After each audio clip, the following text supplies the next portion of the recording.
나는 밥을 먹고 있었다. 그때 반신불수 상태인 시어머님이 나를 불렀다. 순간 화가 나서 밥상을 그대로 내던져 버렸다. 방에 들어가 보니 어머님은 이미 침대에 소변을 보신 상태였다. 놀란 어머님은 무서움에 울음을 터뜨리셨고 나는 분노를 참지 못하고 막대기로 어머님을 때렸다. 그리고는 친정으로 가버렸다. 속으로는 이러다 어차피 돌아가시겠지 하는 생각까지 했다. 남편은 해외에 있었고 시어머님은 오직 나만을 의지하고 계셨다. 며칠 후 내가 시댁에 돌아왔을 때 집 안은 놀라울 정도로 향긋한 냄새로 가득 차 있었다. 그리고 그 순간 시어머님이 갑자기 남편을 바라보며 무언가를 말하셨고 그 말 한마디에 내 인생은 순식간에 지옥으로 곤두박질 쳤다. 제 이름은 은지입니다. 우리 집에서는 막내딸이었고 누구보다 사랑받았고 누구보다 말썽도 많았던 아이였습니다. 우리 오빠들은 자주 말하곤 했어요. 은지는 그냥 평범한 집 딸이 아니라 궁전 같은 곳에서 태어난 것 같아. 형들은 나를 눈에 넣어도 아프지 않은 동생이라며 귀여워했고 엄마는 나를 곁에 둘 때면 언제나 마음이 평화롭다고 말했어요. 아빠는 늘 나를 보며 이런 말씀을 하셨죠. 그럴 때면 나는 일부러 눈을 반짝이며 웃곤 했습니다. 아빠, 난 꿈 아니에요. 난 현실이에요. 그 말에 온 가족이 웃었지만 아빠의 눈가에 언뜻 스치는 그 묘한 눈물빛은 어쩐지 마치 시간이라는 놈을 잠시라도 멈춰두고 싶은 그런 마음 같았습니다. 졸업을 하고 나니 자연스럽게 선자리 이야기가 하나둘씩 들어오기 시작했어요. 전 조용히, 정말 조용히 하나하나의 제안에 귀 기울이며 그 집안과 사람들을 마음속으로 살폈습니다. 저는 단지 좋은 남편만 원했던 게 아니에요. 저는 좋은 가족을 함께 원했던 사람이었거든요. 어느 날 엄마가 제게 사진 하나를 내밀었어요. 싱가포르에서 사업을 한다는 남자였죠. 외동아들이고 어머니와 두 여동생이 함께 산다더군요. 주변 사람들은 입을 모아 말했어요. 은지야, 너 진짜 복 터졌다. 싱가포르도 자주 가야겠네. 그 순간 이상하게 제 마음은 말없이 고요해졌어요. 그 사진을 바라보는데 가슴속 어딘가가 살짝 요동치는 느낌이 들었죠. 그게 좋은 건지 불안한 건지조차 모르겠는 그런 묘한 감정. 엄마, 그 사람은 저를 알아요? 내 질문에 엄마는 미소를 띠며 말했어요. 아직은 아니지. 하지만 금방 알게 될 거야. 너처럼 예쁘고 속 깊은 애를 어찌 몰라보겠니?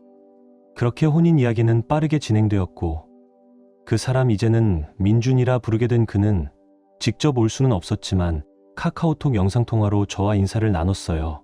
카메라 너머 그의 목소리는 낮고 단단했어요. 표정은 조용한 사람이지만 따뜻해 보였죠. 저희 어머니가 당신을 마음에 들어 하셨다니 그걸로 저도 충분해요. 그 말에 저는 가볍게 고개를 숙이며 웃었습니다. 아마 그 순간부터였을 거예요. 그의 말 한마디가 내 인생의 한 줄기 운명처럼 느껴지기 시작한 건 결혼 준비는 북적북적하고 화려했어요.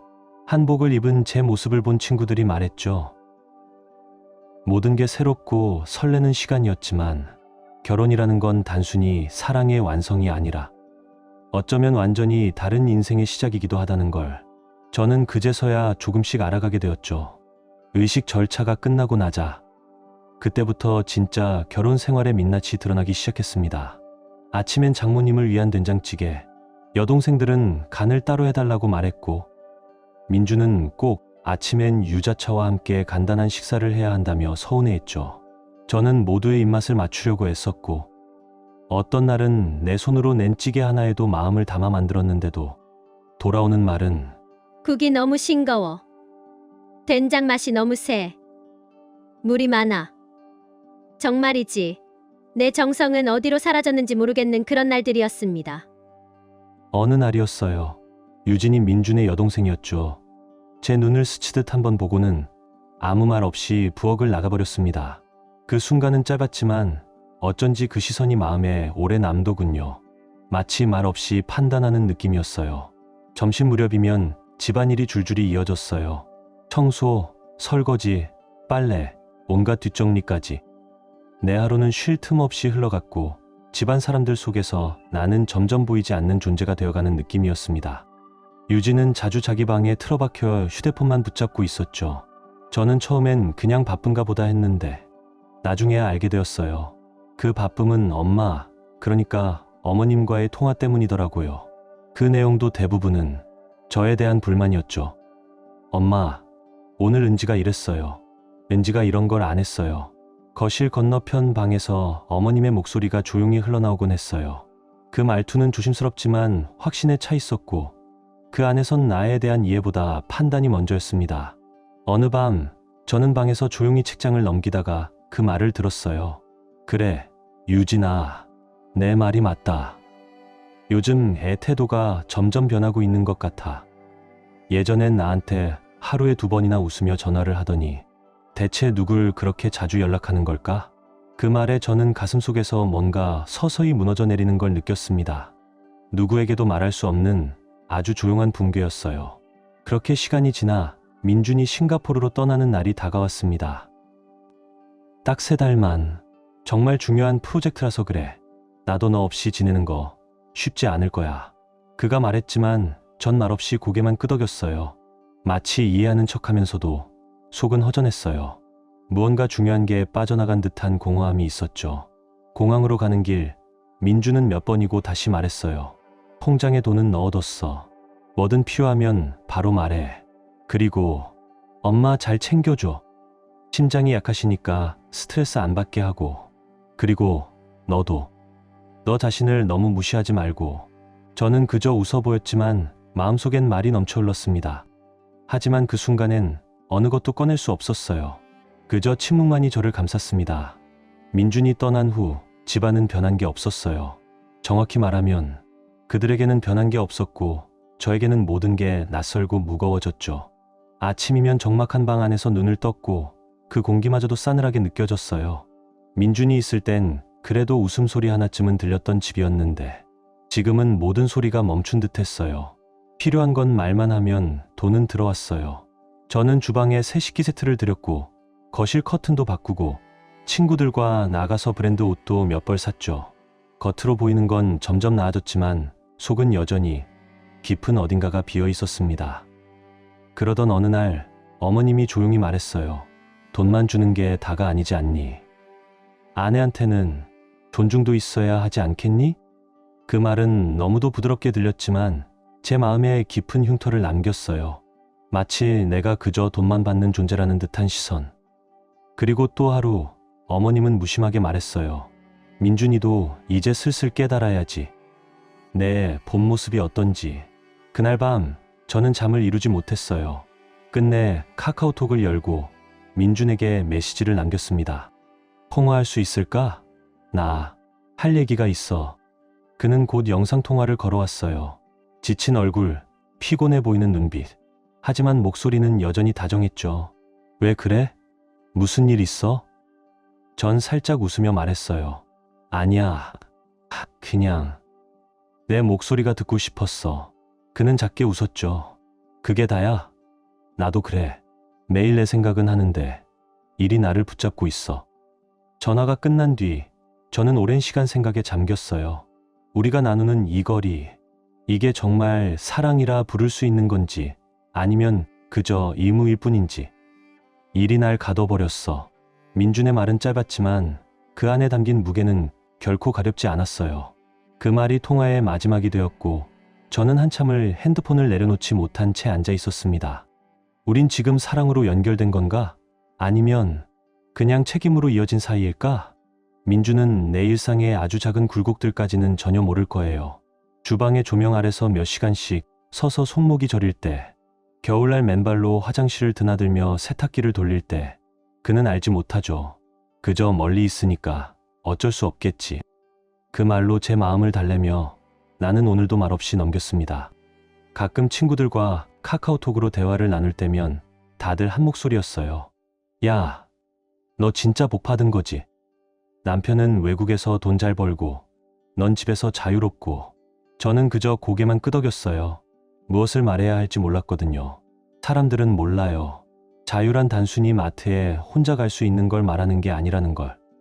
존중받는다는 감각, 함께 살아간다는 온기, 그런 것들도 자유에 포함된다는 것. 집안일에 집중하고 있으면 마음이 그나마 안정되는 것 같았어요. 하지만 어느 날 어머님이 갑자기 말했죠. 은지야, 오늘 된장이 너무 묽구나. 민준이 있을 땐 이런 국 안 만들었잖니. 저는 조용히 고개를 숙이며 대답했어요. 죄송해요. 다음엔 더 신경 쓸게요. 그날 밤 저는 다시 민준에게 통화를 요청했어요. 민준아, 혹시 언젠가는, 정말 언젠가는 너 한국으로 돌아올 수 있어? 그는 조금 놀란 듯 했어요. 왜 갑자기 그런 말을 해? 지금 한창 사업 정리 단계야. 다 너 위해서 하고 있는 건데. 그는 분명히 진심이었을 거예요. 하지만 그 말은 마치 나는 널 위해 모든 걸 하고 있다는 주장처럼 들려왔고, 그 순간 제 안에서 무언가 닫혀버린 듯 했어요. 며칠 후 어머님은 손님에게 차를 내오며 이렇게 말했어요. 이 아이가 우리 며느리예요. 우리 아들 민준이는 지금 싱가포르에 있죠. 얘는 뭐든지 다 잘해요. 다만 마음이 좀 여려서 문제지. 손님들은 웃었고 어머님도 웃었지만 저는 그 웃음소리 속에서 이상하게 뼈가 시린 듯한 감정을 느꼈어요. 그 한마디가 제 마음에 금을 냈습니다. 그날 밤 거울 앞에 선저를 봤어요.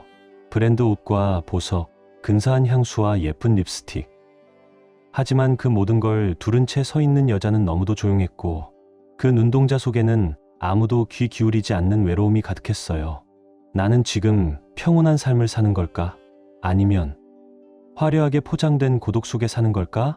이제는 민준의 말에서도 예전의 따뜻함이 점점 사라지고 있었어요. 어느 날 그는 말했죠. 요즘 너 뭔가 예전 같지 않아.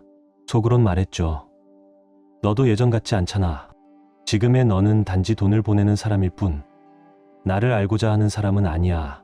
하지만 나는 여전히 침묵했습니다. 왜냐하면 이미 오래전부터 우리는 말없이 서로에게 멀어지고 있었으니까요. 그 침묵 속엔 말보다 큰 소리들이 숨어 있었어요. 시선, 기척, 미묘한 눈치들. 그것들은 더 이상 가족의 온기가 아닌 견제와 감시로 다가왔습니다. 민준의 두 여동생, 유진과 수진은 이미 결혼해서 집을 떠났지만 그들의 부재는 오히려 더 큰 압박이 되었습니다. 어머님은 여전히 딸들과 긴 통화를 나눴고 그 대화의 결과는 언제나 내 일상으로 돌아왔죠. 어떤 날 너무 이상해서 물었어요. 아니, 집에 있지도 않는데 어떻게 그렇게 잘 아세요? 어머님은 눈을 피하며 대답했어요. 전화했지. 그 애들이 말해줬어. 그 말에 제 안의 믿음은 다시 한번 내려앉았어요.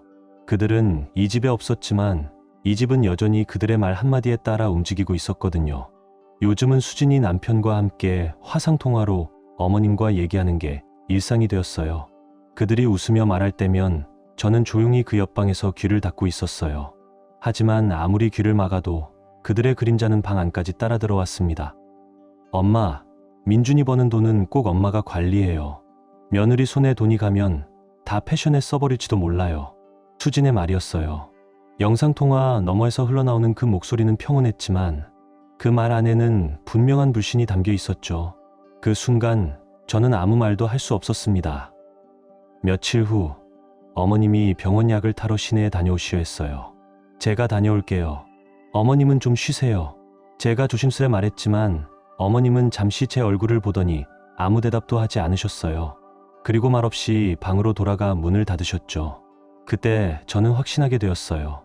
어머님은 내가 무슨 말을 했는지, 어디를 가는지, 무얼 사는지 모든 걸 두 딸에게 하나도 빠짐없이 이야기하고 있다는 걸.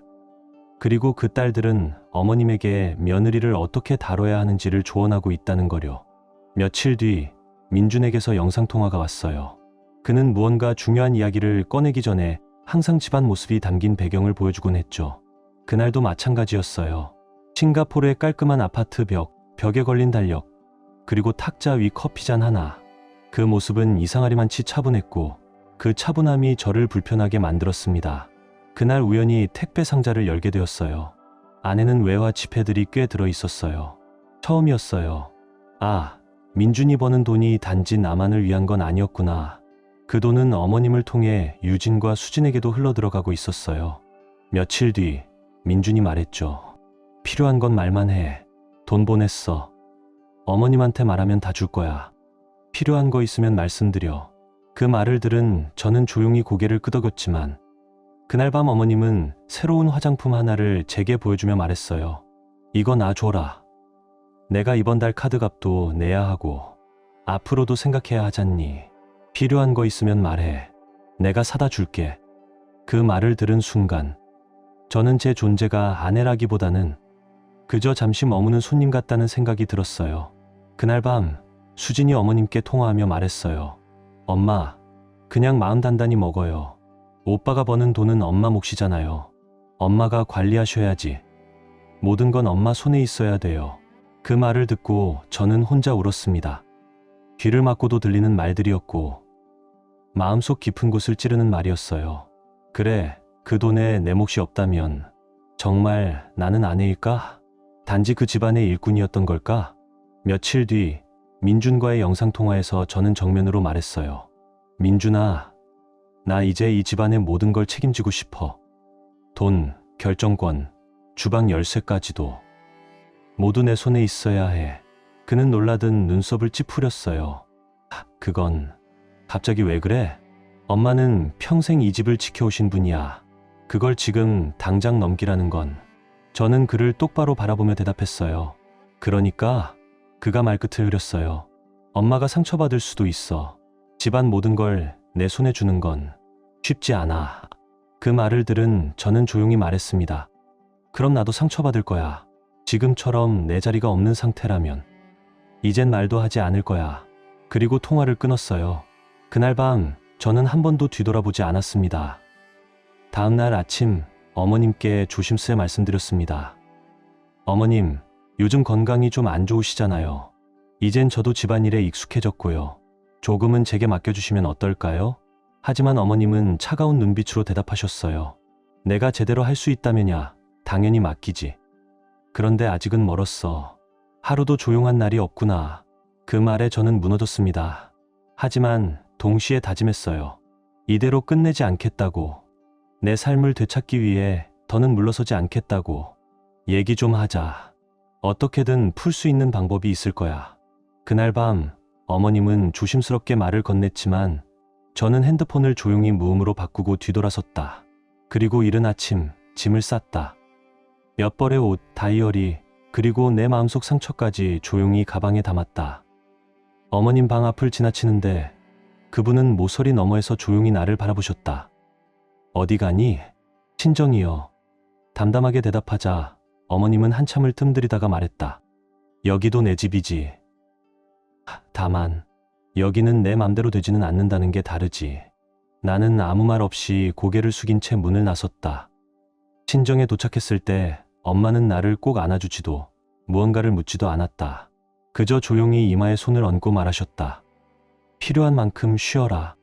아무 걱정 말고. 며칠 뒤 민준에게서 메시지가 왔다. 솔직히 이렇게까지 가버릴 줄은 몰랐어. 또 하루가 지나고 다시 메시지가 왔다. 매일 생각해. 정말 너는 아무것도 못 받았던 걸까? 혹시 너는 단지 권리만을 바랐던 건 아닐까? 나는 짧게 답장했다. 나는 권리만이 아니라 신뢰도 원했어. 근데 넌 그걸 한 번도 주지 않았잖아. 그날 밤 나는 오랫동안 눈을 감지 못했다. 내가 너무 멀리 갔던 걸까? 아니면 그 선이라는 게 처음부터 나한테만 정해져 있었던 걸까? 스스로를 자꾸만 되묻게 되었다. 며칠 후 유진에게서 전화가 왔다. 형님, 연락 끊고 사는 게 가족으로서 맞는 일은 아니죠. 나는 조용히 말했다. 가족은 같이 있는 것만으로 만들어지는 건 아니야. 유진은 아무 말 없이 전화를 끊었고 그 다음 날 저녁 민준이 다시 연락해왔다. 내가 엄마랑 얘기해 볼게. 엄마가 진짜로 허락해 주신다면 그럼 너 돌아올 수 있어? 나는 단호하게 말했다. 그건 허락의 문제가 아니야. 결정을 내려야 하는 건 너야. 그리고 이틀 뒤 친정 앞에 한 대의 차가 멈췄다. 차에서 내린 사람은 어머님이셨다. 손엔 편지 한 통을 들고 계셨다. 이거 민준이가 내게 보낸 편지야. 말하길 은지가 괜찮다면 꼭 데리고 와줘. 나는 그녀의 선택을 존중하고 싶다고 하더라. 나는 놀란 눈으로 그분을 바라봤다. 정말 어머님이 동의하셨어요? 그분은 조용히 웃으며 말씀하셨다. 이제는 나도 나이가 들었지. 예전처럼 강하게 붙잡을 기운도 없어. 만약 내가 정말 집안을 책임지고 싶다면 그렇게 해. 다만 하나만 기억해. 내가 원한 권리라는 건 책임도 함께 따라온다는 걸. 다시 집에 돌아왔을 때 모든 풍경은 조용했고 공기는 묘하게 낯설었다. 하지만 이번에는 달랐다. 어머님은 내게 주방 열쇠도 냉장고도 집안의 결정권도 넘겨주셨다. 시간이 지나면 이 집도 내 색깔로 물들 거야. 나는 바로 움직이기 시작했다. 커튼을 바꾸고 조명을 새로 설치했다. 청소 도우미에겐 모든 물건을 정해진 자리에 두라고 지시했다. 어머님은 이제 방 안에만 계셨고 예전처럼 뭔가를 지적하진 않았다. 가끔 차 한 잔 줄래? 라고 물으실 뿐이었다. 나는 내 혹은 좀 이따 드릴게요 정도로만 대답했다. 2주 동안 나는 집을 완전히 바꾸는 데 집중했다. 민준에게는 모든 과정을 사진으로 보내주었고 그는 웃으며 말했다. 우와, 완전 호텔처럼 바뀌었네. 은지야, 너 진짜 대단하다. 그 후 처음으로 나는 허락 없이 쇼핑을 했다. 브랜드 구두, 고급 향수, 취향대로 고른 옷들. 예전이었다면 망설였겠지만 이젠 아니었다. 그 주 2명의 오랜 친구가 집에 놀러 왔다. 나는 손수 음식을 차렸고 고급 디너 세트에 정성껏 올렸다. 모두가 웃었고 나도 웃었지만 마음 어딘가에서는 익숙한 물음이 피어오르기 시작했다. 고급 디너 세트 위에 직접 만든 음식을 예쁘게 담아냈다. 가끔은 카페에서, 가끔은 집에서 민준과 영상통화를 하며 저녁을 나눴고 그는 모든 걸 알고 있었다.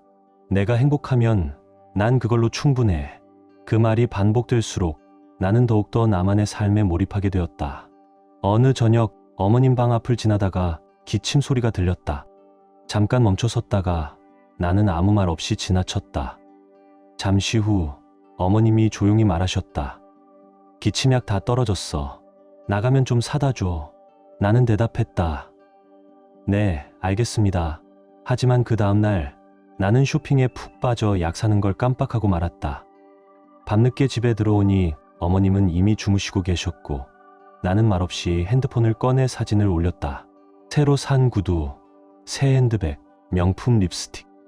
그 순간 내 말투엔 예전의 부드러움도 예의도 남아있지 않았다. 요즘 어머님은 종종 무언가 말하려고 방을 나섰다가 내 눈빛을 보고 다시 들어가셨다. 그러던 어느 날 내가 말했다. 어머님, 이제 그만 쉬세요. 이 모든 건 제 책임이에요. 앞으로는 물어보실 필요도 없어요. 그분은 한동안 나를 바라보더니 조용히 말씀하셨다.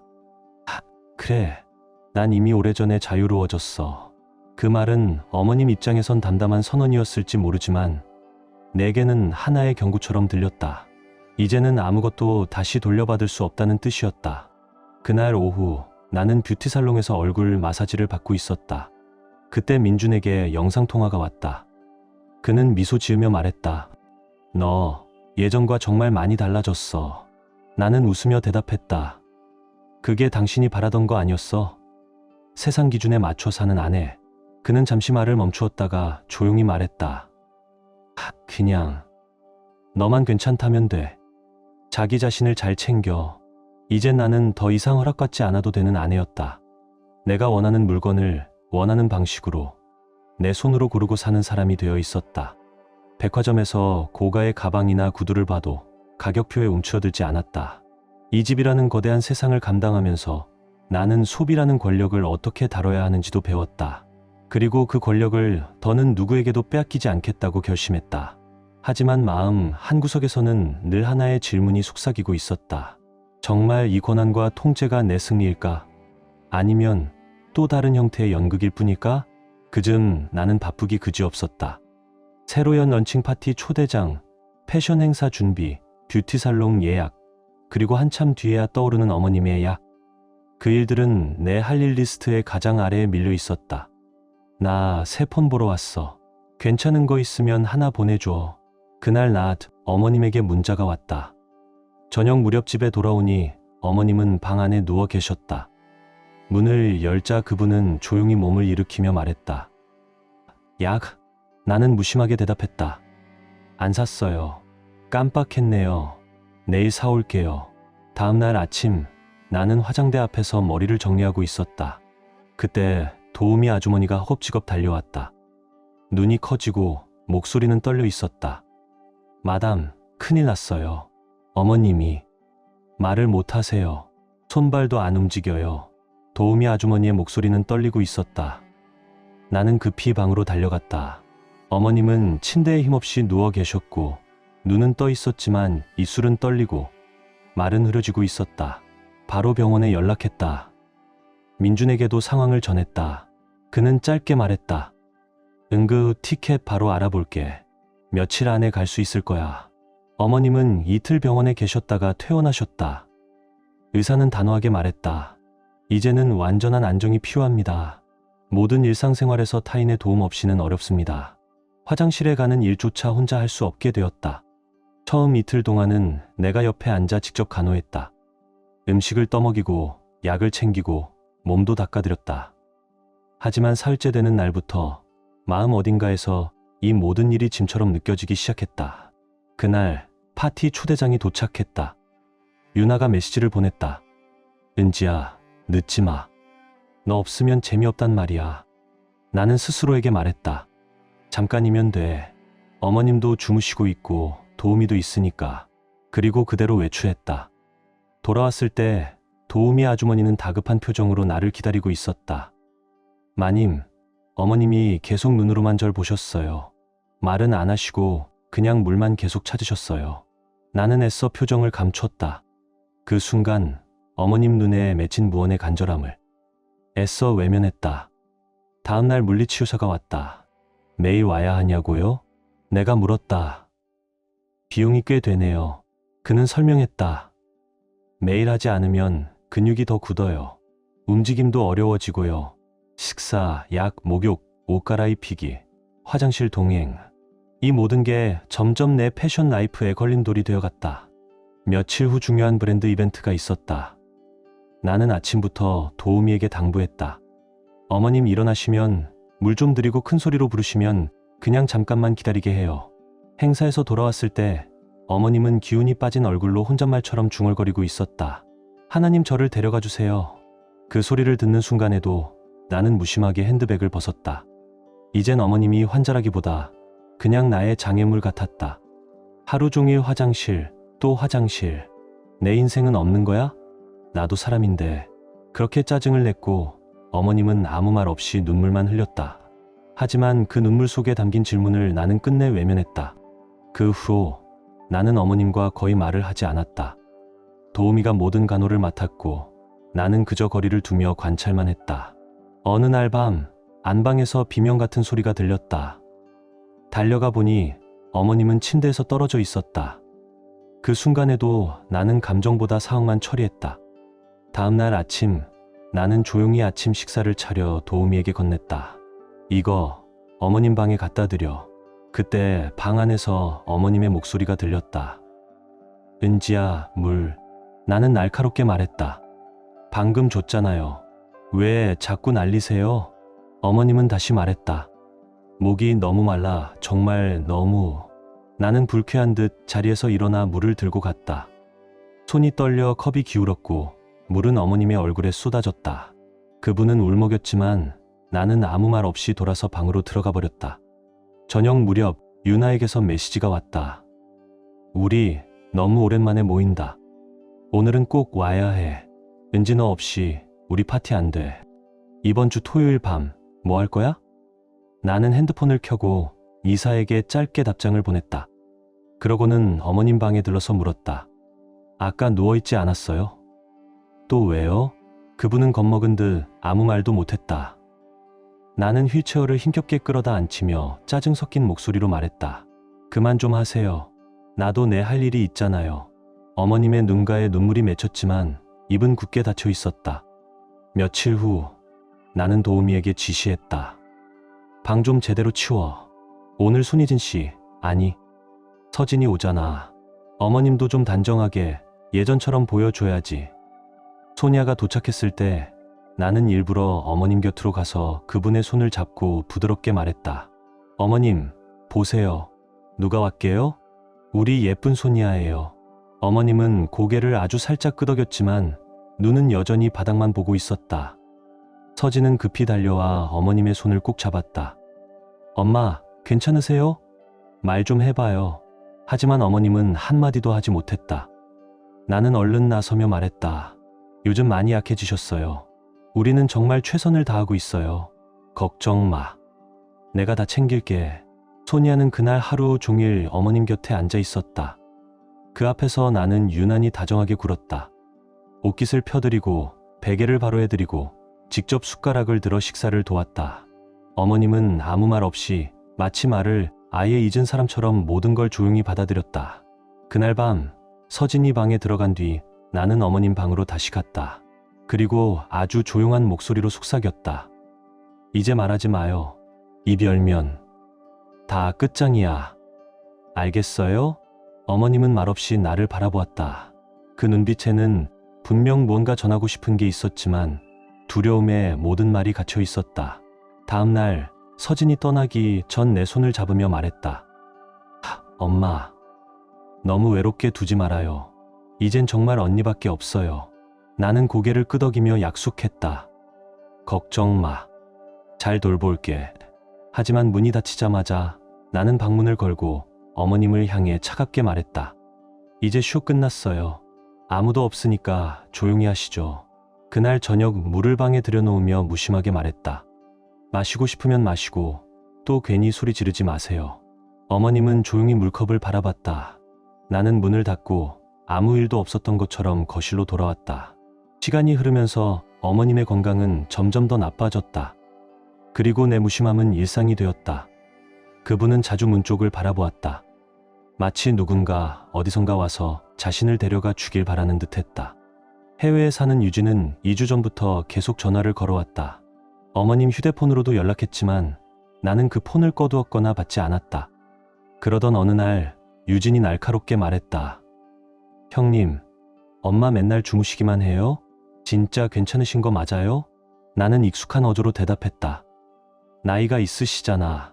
피곤하면 금방 지치셔. 게다가 의사도 통하는 삼가라고 했어. 혈압이 왔다 갔다 하신다고. 전화를 끊고 나서도 나는 그 말이 아주 좋은 핑계가 되어준다는 걸 깨달았다. 이젠 어머님의 상태는 뚜렷이 나빠지고 있었다.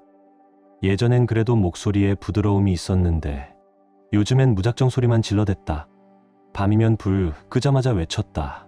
은지야, 물은지야, 우리 딸들 좀 불러줘. 그날 밤 도우미 아주머니가 내 방 문을 두드렸다.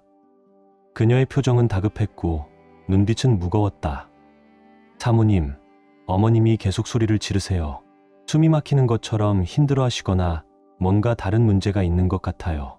나는 무심하게 말했다. 또 쇼하는 거예요. 별일 아니에요. 저 소리 지르는 건 옛날부터 늘 하던 거잖아요. 그리고 나 도움이 아니에요. 하루 종일 어머님 목소리 들으려고 있는 사람 아니에요. 민준 씨도 지금 외국에 있는데 나 혼자 이 모든 걸 감당할 수는 없어요. 어머님은 아무 말도 못하고 눈만 크게 뜨고 나를 바라보았다. 다음 날 나는 어머님 휠체어에 앉히며 말했다. 제가 따님이에요. 하루에 2번 식사와 약 챙겨드릴게요. 그게 지금 어머님 루틴이에요. 물리치료는 이제 한 달에 1번으로 줄였고 유진이의 전화는 아예 휴대폰을 꺼두어 받지 않았다. 어느 날 민준에게 전화가 왔다.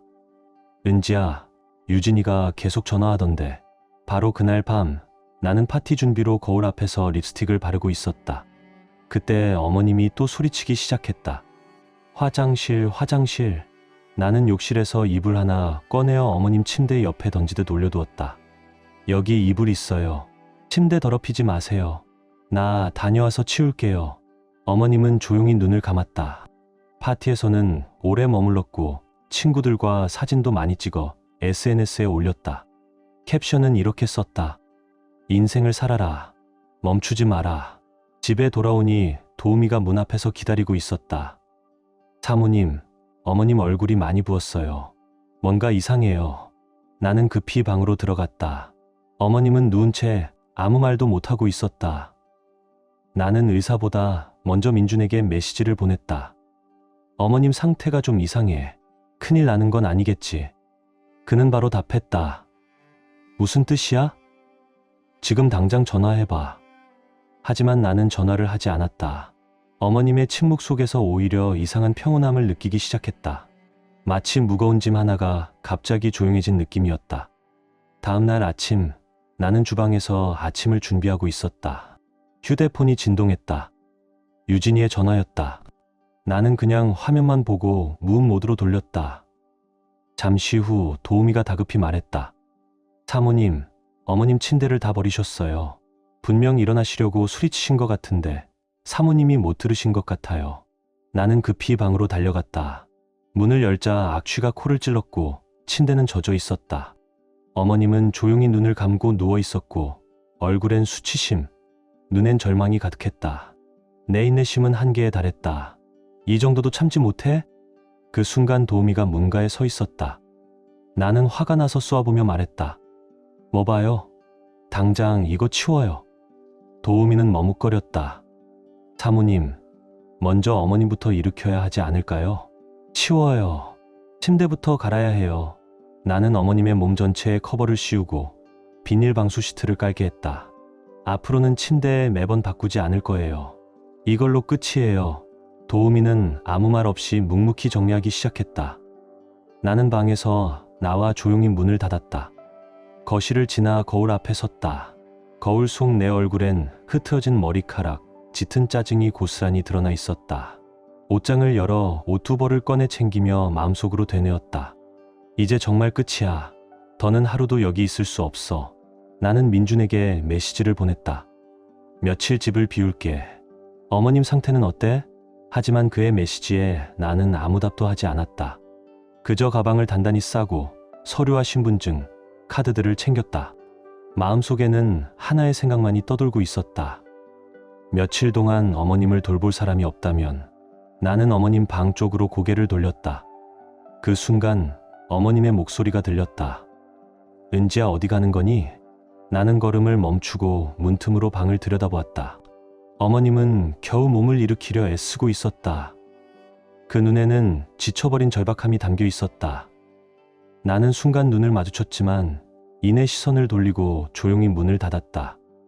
문에 자물쇠를 걸고 계단을 내려와 택시를 불렀다. 그리고 친정으로 향했다. 가는 길에 유나에게 메시지가 왔다. 요즘 왜 이렇게 연락이 없어? 다음 주말 저녁 약속 잡으려는데. 나는 짧게 답했다.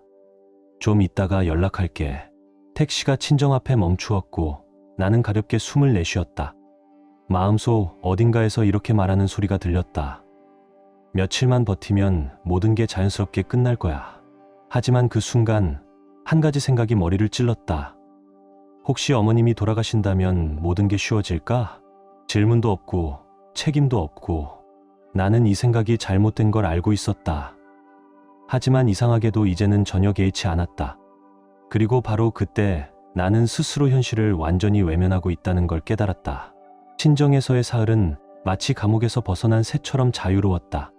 아침 늦잠, 내가 먹고 싶은 음식, 아무도 부르지 않고 아무도 찾지 않는 시간들. 휴대폰은 꺼두었고 민준의 전화는 차단해 두었다. 오직 유나와만 가끔 연락했다. 내가 정말로 기다렸던 건 바로 이 고요한 시간이었다. 모든 게 잠잠해지고 아무도 남지 않기를 바라는 침묵의 시간. 5째 날 나는 돌아가기로 결심했다. 택시를 잡아 시댁으로 향했다. 가는 길 내내 마음 한구석에는 이상한 평온이 깃들었다. 마치 무거운 짐 하나가 곧 사라질 것 같은 기분. 그런데 집 앞에 도착했을 때 대문이 뭔가 이상했다. 나는 다가가 문을 열려고 했지만 문에 자물쇠가 없다는 걸 알게 되었다. 현관에 도착하자 눈앞의 풍경은 완전히 달라져 있었다. 소파 위엔 화려한 레hen가를 입은 신부가 앉아 있었고 그 옆엔 민준이 앉아 있었다. 그의 얼굴엔 차분함과 무서운 평온함이 함께 있었다. 어머님의 침대는 비어 있었다. 마치 그 자리에 누가 있었던 적도 없었던 것처럼. 나는 숨이 멎는 듯했다. 눈은 넓게 떠졌고 말이 나오지 않았다. 이게 뭐야? 간신히 한마디를 내뱉었다. 민준이 일어났다. 그의 발걸음 소리가 내 가슴을 찢는 듯했다. 그는 내 앞에 서서 조용히 말했다. 결국 왔구나. 나는 말없이 서 있었다. 그의 말투는 차가웠다. 내가 한 짓 이제 다 계산할 시간이야, 은지야. 이 집은 이제 내 것이 아니야. 내 이야기는 여기서 끝났어. 나는 뒤로 물러나 벽에 기대었다. 무슨 뜻이야? 눈에는 눈물이 맺혀 있었다. 민준이 다시 입을 열었다. 내가 표현은 못했지만 너의 한계 알고 있었어. 하지만 내가 여기까지 무너질 줄은 몰랐어. 그의 목소리는 단호해졌다. 우리 아버지 다음으로 내 인생 전부였던 어머니를 너는 외면했고 굶기고 내쳤어. 나는 떨리는 목소리로 말했다. 나도 지쳐 있었어. 혼자였어. 하지만 민준의 눈엔 오직 결정만 남아 있었다. 결정했어.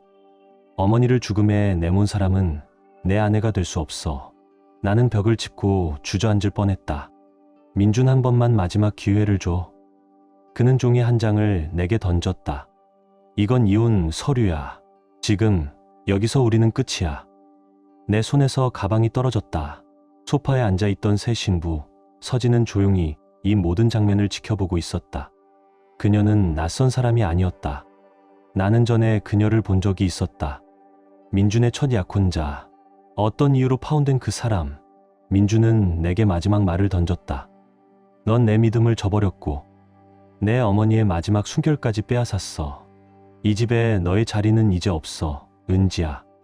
그는 이혼 서류를 내게 건넸고 그것으로 모든 게 끝났다. 나는 발밑에서 땅이 꺼지는 느낌을 받았다. 그리고 그제야 깨달았다. 내가 남들에게 원했던 파멸의 결말은 사실 나 자신을 위해 이미 쓰여 있었단 걸. 내가 집을 나올 때 문은 쾅 닫히며 뒤에서 내 존재를 밀어냈다. 남은 건 내 그림자뿐. 내가 스스로 만든 그림자, 그리고 이제 내 삶에 들러붙은 그림자였다. 나는 리어카를 타고 친정으로 향했다.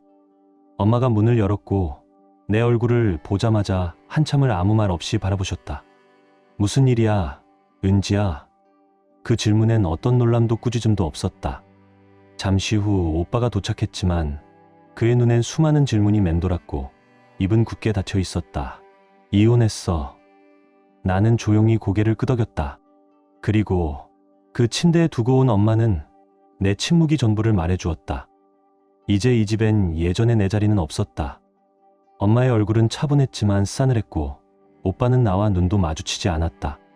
형수는 매일 아침 조용히 아침 식사를 내 방문 앞에 두고는 말없이 돌아섰다. 마치 나라는 존재는 집 안에 짐이 되어버린 것처럼 억지로 받아들였을 뿐 진심으로 반긴 사람은 없었다. 일주일이 흘렀고 민준이 보낸 이혼 서류는 법적으로도 효력을 갖게 되었다. 그 누구도 그것을 막으려 하지 않았다. 서진과 유진도 단 한 번 메시지를 보냈을 뿐이었다. 내가 뿌린 씨앗이니까 이젠 불평보단 침묵이 어울려. 그 말처럼 세상은 조용했다. 나는 하루 종일 방에 틀어박혀 있었다. 핸드폰으로 내가 예전에 올렸던 사진들을 하나씩 다시 들여다보았다. 고급 드레스, 파티장의 조명, 명품 구두, 카페의 셀카들. 그리고 지금은 이 고요한 방, 닫힌 문, 끝도 없는 후회뿐. 어느 날 엄마가 조심스럽게 말했다. 이제 어떻게 할 건데? 언제까지 이렇게만 있을 거니? 나는 대답했다. 엄마, 이제 사람들은 나를 다르게 봐요. 엄마는 차가운 목소리로 말했다. 사람들 눈치나 평가로 살아가는 사람은 결국 자기 자리를 스스로 좁히는 법이야. 밖에 나가 산책할 때면 예전 친구들이 나를 보고는 길을 바꾸었다. 시장에 가면 사람들의 눈빛이 이상하게 느껴졌다. 마치 내가 무슨 잘못의 상징인 듯. 나는 유나에게 메시지를 보냈다. 오랜만이야. 만나고 싶어. 하지만 그녀는 이렇게 답했다. 요즘 너무 바빠서 나중에 보자. 그제야 나는 알아챘다. 그녀도 이제 나를 피하는 사람들 중 하나가 되었다는 것을. 민준의 새 아내, 그 푸자의 사진은 SNS에 넘쳐나고 있었다. 민준과 함께 웃으며 찍은 사진들, 시어머니와 다정한 모습, 손에는 따뜻한 차, 이마엔 반짝이는 비녀, 그리고 자막에는 이렇게 적혀 있었다. 진짜 가족은 서로를 가족답게 대하는 사람입니다. 나는 그 사진을 한참 들여다보았다. 질투도 분노도 아니었다. 그저 끝났다는 사실뿐. 지금 나는 내 이야기를 내 스스로 듣는다. 누구에게 상처 주지 않는 말이지만 거짓 없이 말해주는 이야기로. 나는 사랑받으며 자란 딸이었다. 사랑 안에서 자라고 배우고 생각도 깊은 사람이었다. 하지만 인생은 어느 순간 나를 완전히 무너뜨렸다. 그리고 깨달았다. 한 번 잃은 것은 다시는 돌아오지 않는다는 것을. 지금 나는 친정의 방 안에 갇혀 있다. 누구도 묻지 않고 누구도 듣지 않는다. 오직 벽과 내 속의 목소리뿐. 거울 속 나를 바라볼 때마다 단 한 가지 생각이 떠오른다. 어쩌면 나는 정말 가족이라는 이름 안에서 권리를 얻기 위해 인간다움마저 잊어버린 사람이었을지도 모른다. 그리고 그런 사람은 결국 외로움에 삼켜지고 마는 법이다.